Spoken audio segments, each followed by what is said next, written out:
আজকে স্নেহার সঙ্গে নেই আমাদের, ছেলেকে স্কুলে দিয়ে আমি আর মামনি জিম করলাম।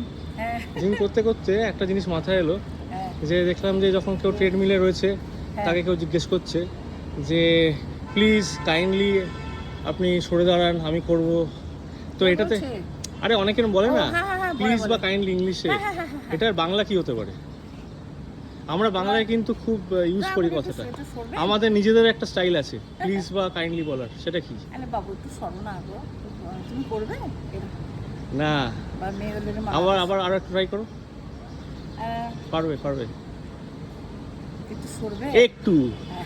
একটু হচ্ছে আমাদের প্লিজ বা কাইন্ডলি, আমরা হ্যাঁ, একটু বলে হ্যাঁ হ্যাঁ একটু বলি, বলি। একটু একটু একটু হ্যাঁ, দেখবেন, হ্যাঁ হ্যাঁ বলি। ওটাই হচ্ছে একটা মাধুর্য এনে দেয়।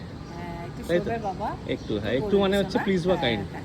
কোনো যদি ফরেনার এসে কোনো ইংলিশ ভাষী এসে তোমায় জিজ্ঞেস করে যে what is the Bengali of please or kind, তখন তুমি কি বলবে? একটু। দয়া করে বলবে না, তাই তো? কেমন আবিষ্কার করলাম? ভালো, খুব সুন্দর। একটাই কথা, সবাইকে মিষ্টি ভাষী দিয়ে আপন করতে হবে। ওকে ওকে, মিষ্টি ভাষা সবাইকে বলতে হবে, বিহেভিয়ারটা সবার খুব ভালো রাখা দরকার। ঠিক আছে, চলো তাহলে।